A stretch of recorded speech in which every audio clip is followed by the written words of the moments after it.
قرآن کریم کے لسم سپارہ کے اللہ فرمائی چھے کم خلق دولت جمع کئی ولا ينفقونها فی سبیل اللہ او اگر دولت دا خدای پلار کے نہ خرچ کئی دا دے سڑی دا مرگ نباد با یوم یحما علیہا فی نار جہنم فتقوا بها جباہهم وجنوبهم وظہورهم دا دولت با دا جہنم پور گرم کریشی او دا تندیل با پی داغ ور کریش بیا با پی دا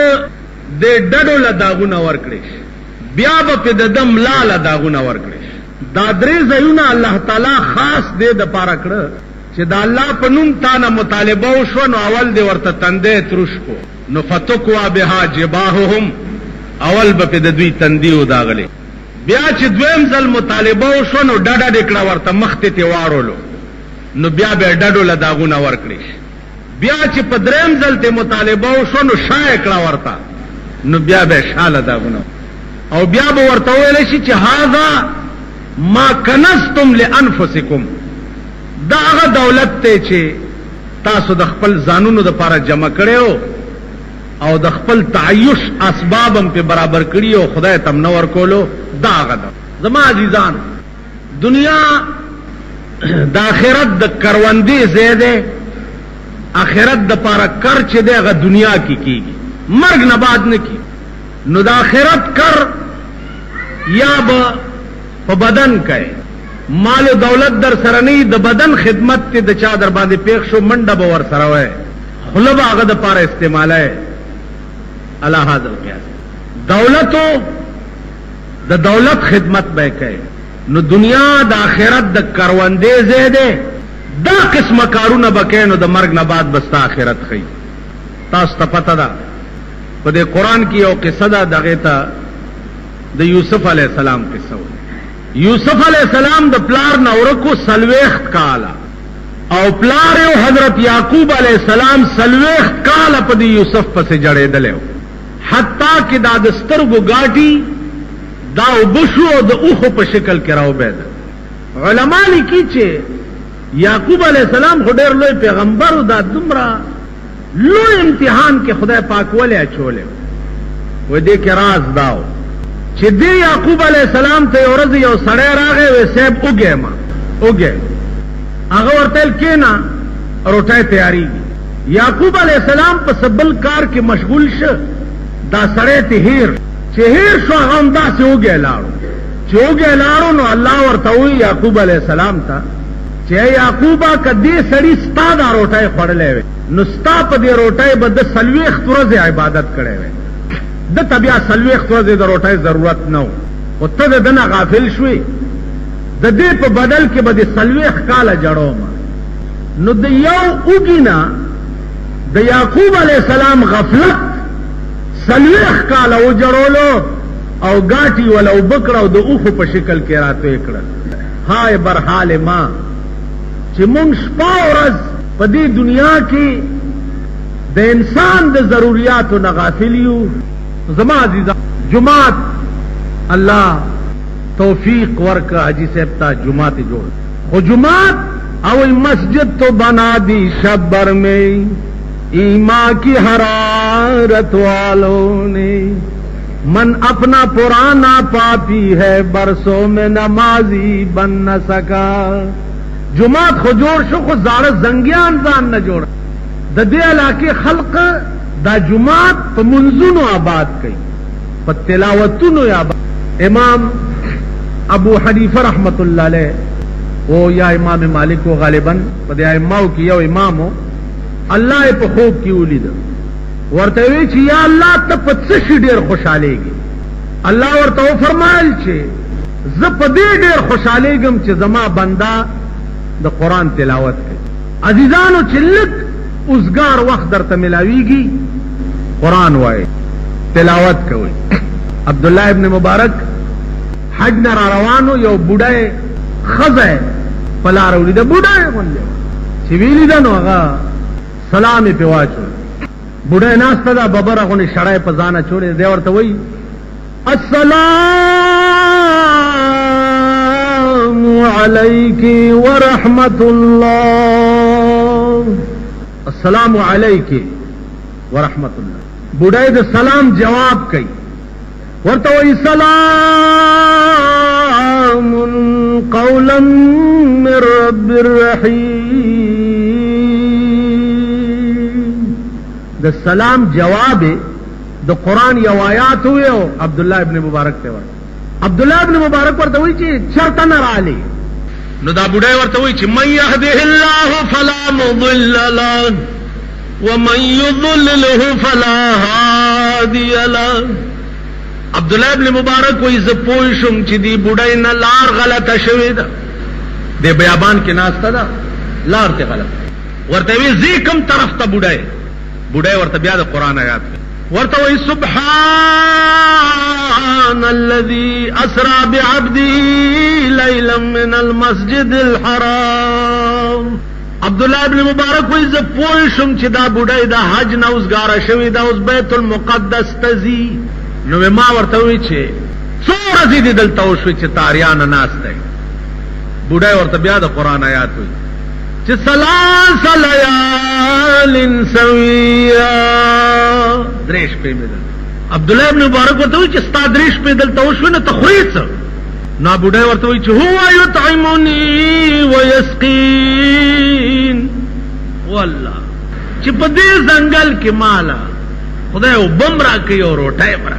کولې شي خدای کنه مونږ خو روټای پسې منډي وو چې ته د خدای شنو روټای به تا پسې منډي وي چې ته د خدای شې تا د بنده در پرې خو روټای به تا پسې منډي تا د بنده سره پرې خو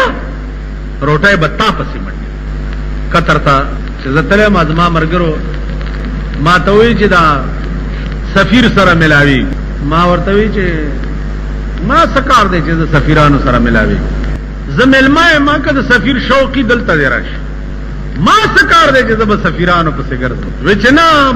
خبره ده ما داډو خبره ده نه سفیر ته دا خبر اورسه چې مولانا صاحب دسی وي نه خسړیو په خپل راغی.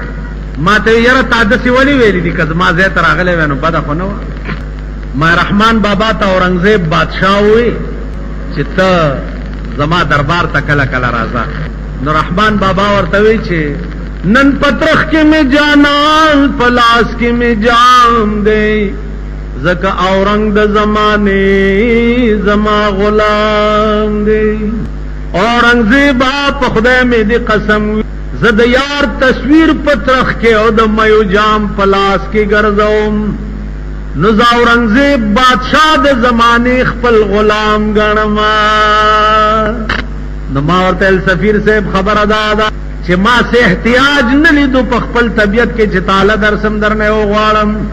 خدای کار او ثواب پدې کې او چې ته زما ستړي مشي لراش پدې کې ثواب نه او چې زستا زیاته ده. ځکه زه غریب مولا یم. غریب سره د سرمایدار په دروازه کې ډېر بدخکاری او سرمایدار د غریب په کوڅه کې ډېر خخکای. دام واوري مالدار خو بیاي یا دا اوس خار نه چې بار کم خلق روزي دا مالدار دي. دا واوري کې او غریب سره نیکی کول غواړي نو غریب ځان ته مرا غواړه کور ته مرا غواړه جواب ورپسې مکوا. د شپې بوزای وها بوزای او نیمه شپه کې ورشو دروازه ورته وټکوا. پیسې وی کوړې وی کغړې وی کچای وی کچینی وی دا چې پندو کې ولا ورکا ته سو کې وای زې سوک نه د خدای بنده او تعالی می دا شعر وړل بس چې دی اون پیجن. رسول الله صلی الله علیه وسلم فرمایي هغه خدای باور وکړي چې ته د خدای په نوم ورکړو کې او په دې خلاص ورکې او دې ګستم پتاونه لګي دا چې بچا ته پته نه لګېدلې او د قیامت پر ورځ به اعلان وشي چې دا سړی د دې ټولو د منځ او باسي او جنت ته. نن د دنیا سرمایدار خو خلق ځان تراوي اعلانو کې چې پلانې زکات ورکړي نو چې زکات پسې ورشي نو درې به سوکه درکې او 10 روپۍ درکې یو درې سوکه به دی وای بیا به چې 10 روپۍ ده په دې لوړګي کې او ډېر لوی مالدار دی. داغه د زکات خاص ورځ و د خدای شان په هغه ورځ زمل ته پیښ شوی چې دا غوبل میولې دونو بس یو به درې سوکه والو او بیا به 10 روپۍ ورکول. ایو سړی ور سره چېړو کو ویلی سیوي تړای نو زور نږدې شم ما ورته لاجی صاحب ګوره څوک چې نن تړلو یا وهل کا ګوره څوک چې نن تړلو یا وهل کا پیخ به په هغو شي چې به تړلم به وهل کا د دې 10 روپو په عوض کې چې تا ته سړی وتړ نو دا خو به یو سات تړلی چې ته به پې 100 کاله تړلی کېږي بدبخته کمبخته تا ورکړه دې ته شکر وباسه شکریه ادا کا دا هغه چا چې ټوله څه یو څه هغه قبول کړي ځکه چې دې کې خو جنت دی دې کې خو د خدای رضا ده د غریب خوله کې نوړی اچول دې کې د خدای رضا ده ستا په غریب یې څه احسان نشته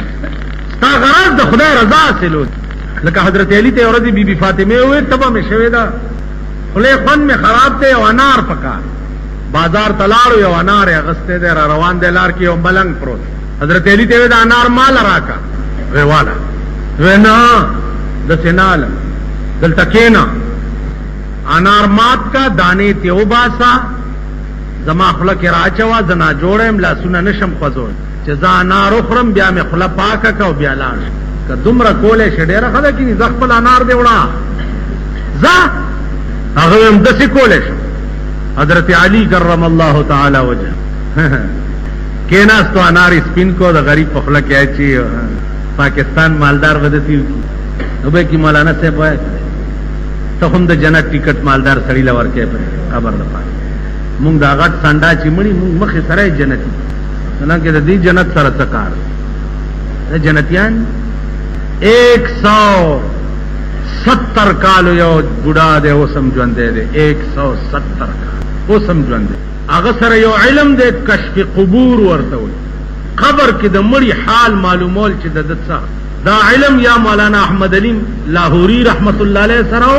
یا دې سړي سره ما د شپې په 10 بجې ورته وی ما ته د قبر یو کشف وکړه چې زم یو مړی ورته راځه ما ته راځه چې پاسېدو کې شو ما ته وی چې مړی درته خیم خو دې ادیرو کې داسې مړي نشته چې وی ګوره وړه دې خوشحال شي دا ټول په قبرونو کې ناست دي او غوښې ته پرې کېږي لګیا دي او څوک د پیکوړې غوندې په قبر کې تلیږي لګیا دی په کړهي کې نو کدی ولیدو نو ټول عمر به روټۍ خوند درنه کړي شپې 10 بجې وې د کوټې نه مې بار منډه کړه مالجی ماته مخه وې راځه خیم درته ما نه وتښتې زما عزیزانو رسول الله صلی الله علیه وسلم فرمایي صحابه ته چې کاش کده دې یې نه وای چې بیا به تاسو مړی نه خخوي نو ما به د دې قبرونو حال درته لک خودلې وې چې لاندې دې سره سکی ته خو خاورې په واچو خبر خلاص شي بس مړ شو لاړو نه مړ چرته دی خو بیره غرق اوس شو اوس غرق شو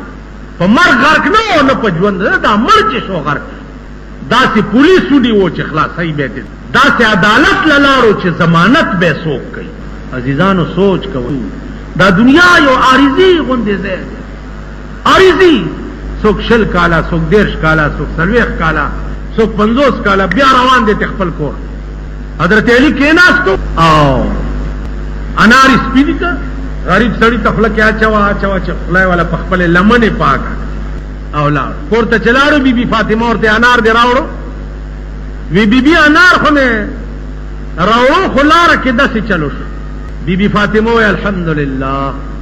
خدای چې زما په نوم کوم انار را روانو استاد غریب خېټه کې پرې حضرت علی خاون ته وګوره او بیا خزي بی بی فاطمه ته وګوره ته خو خپل خزه ته وای کنه چې خزه تعالی مې یو شعر روان کړو لار کې یو غریبه خزه واغېله مې ورکو زمون خزه بچوي وای بس کته مونږ ته معلومه تا کور ته چې راغله ما خورز نه کتلې استاد وای د څه کنه اوس بی بی فاطمه غوندې خزه به کم ځای پیدا کړي او حضرت علی غوندې خاون به کم ځای پیدا دروازه وټکه یو سړی راغی نه انار په لاس کې نیولې دي او حضرت علی ته وی چې دا خپل امانت وا حضرت علی ورته سدي وی دا ستانه انار دي حضرت علی ورته دا زمانه دي وی چې ولی وی بس زمانه دي نه انار یو هغه ورته په خدای قسم دا ستادي دا نه انار حضرت علی ورته په خدای مې دې قسمی کدا نه انار زمانه دي وی وجه هو د خدای بنده وی زما خدای ویلی دي من جاء بالحسنه فله 10 امثالها چاچی یونی کی اکڑا نو زبد یو پا بدل کے لس ورکوم نو ما یو انار خدای لور کرے زما لس کی گی او تارا اوڑی نہ دی کلس وی خو زما دی که نهی نو زمان دی زما خدای دروغ جن دے الستونی کی یو انار پٹ کرے راوی وستو وی علی پا قرآن بانی بتانا لوی عمل کولو والا بل سوکتے دا عرض میں داو چی بودائی عبداللہ ابن مبارک تاوی چی ہوا یطعمنی و یسقین پا دے زنگل کے واللہ مالا او بمرا کئی او مالا روٹائم دے پورے یو خبر ہو هارون الرشید پخکار تلیو چخکار یو کو خړوي څه وخت کې یو کارګر راغی د هارون رشید د مخې نه روټه او تختوله چې روټه او تختوله هارون رشید پاس سور شو بعد وزیران ورته صاحب ولی وې دا کارګر وجنه د بادشاہ د مخې نه کارګر څنګه روټه او تختوله پرېدم نه هارون رشید مخ کې وزیران ورپسې کارګر مخ کې دوی ورپسې ها کارګر د یو غره نه غاړه واوړې دوی ورپسې ور سګوري چې د غره نه غاړه او سړې د داسې لاسونه شاته پیدا سي په پټکی او په صادر تړلې پروت دې کارغا غروټه یوړو دې سړی له پخلا کې ورک او هارون رشید دلری نه دا نقشه ګوري چې پخلا کې ورک چې دوی ورنږدې شو کارغوال وته سړی نه تپوس کوي چاله کا سوکي وې صاحب سوداګرو دلته په دلاره تیرې دم غلو شو کولم په دې خپل صادر او پټکی را تخپه ولا سونه وتړل مال رانه ټول واغسته وغیلا څومره موده وشوې 3 میاشتې وې دروټه د وبوت چل کې وې په خدای قسم چې کله نه وې تړلې مورانه تلی دي دا کارغه ټیم په ټیم وبم راوړي په خله کې راکې او روټه هم راوړي په خله کې مولانا روم وایي السبب بگذرو تقوا طلب السبب بگذرو تقوا طلب تا خدا روزی رساند بے سبب وہی ہیلو جوڑاول پریدا ہیلے جوڑاول پریدا تقوا کا خدا سرا جوڑاو کا چه خدای سره دې جوړاو کا خبر بم نه روټای بتا پس منډه وي په ځنګلو کې بپروت حیوانات به وروړي او طالب اخلاق در کوي خدای سره جوړاو خدای سره دې جوړاو کا دنیا بستا تابع وي هر شی به تا پس منډه په خدای باور وکړه زه یو ډېر ګناګار ډېر روسیا ډېر شرمسار صرف دا چې ما چری دا اهل دنیا او په مخ کې خپل ضمیر خرڅ کړي نه دا اهل دنیا او په مخ کې مې خپل سر ټیټ کړي نه نو چې دا خپل خدای ته مې څه ویلي سهار مې ویلي او ماښام مې کړي سهار مې ویلي ماښام مې کړي چې څه مې پړه کې راځي او دې خدای ته مې ویلي نو د کړي دي او د خدای نه لوی کارساز بل څوک دی د خدای نه لوی کارساز بل څوک د خدای نه لوی معین او لوی مددگار بل څوک دی ته د خدای شي خدای بستاشي دا ټول کائنات بستاشي او دام درته وایم چې په خپل ژوندۍ کې مې والله العظیم چې په دې سره جګه ولاړې ټیټه خبره ورته نه ده ټیټه خبره مې ده ځکه چې زما دا ایمان دی چې زما مرګ او ژوند زما د خدای په لاس کې دی زما عزت او ذلت د خدای په لاس کې دی زما هر څه د خدای په لاس کې دی انسان اس نشی کولے ما سره چې زما خدای ما سره جوڑی کیا ڈر ہے اگر ساری خدائی ہو مخالف کافی ہے اگر ایک خدا میرے لیے یا خدای زما مرګري ټول خدای میں برخلافی ایک څوک څه نشی کولے یا خدای میں برخلاف شي او ټول خدای میں مرګري وي څوک میرے سي رولې نشي څوک میں خلاصولې نشي څوک میں بچکولې تاسو ګورئ په پاکستان کې د څه خلق نشته چې د الله د وجود قائل ندي روس مزاج اور روس مذہب خلق خدای نشتا نماوے سپر پاور پا دی دنیا کے روس تے داغے صدر و بریزنیف دا بریزنیف چاگ اورز مردار شا او تاسو پا ٹی وی باندی لیدو چه خخولو ازمکی تے خخ ورغرزولو دا چارونی وہ دنیا کے اول نمبر طاقت روس تے او دا اول نمبر طاقت صدر بریزنیف ہو نو بلکم طاقت چه بریزنیف رونی و مرداری کو ازمکی لیو دا چارونی خلی بیا چنگی شي دلته خار کې اورر اعلی سطح مجلس دی ورته دا غټ غټ سنداګان چې پکې دي ته اعلی سطح مجلس وایي. نن سبا غټ هغه ته وایي چې نه خزه نه خبري، نه لور نه خبري، نه زوی نه خبري، نه ځان نه خبري، او بنگلې وی او موټرې وی او دولت وی او کارو پری د دوی خبرو ته اعلی سطح کدوی غل خوریم هغه ته اعلی سطح مجلس وي. مونږ کا شاد خورو مونږ غل غریب سړی خلینا چې شاد بیگی خلګي خدای دې او غل دې خلینا بیگی او د معتبر خلینا کا غل بیگی نو مونږ لمن راوالي خان خلینا دې شاد بیگی مونږ د سیک چاپلوسیګر دا به ټکه یاد نری وختي چې ماوي چې زمونږ مثال د ګډوري هر چا چې راته واخدا سدا چې کړ پسې به आवाज کو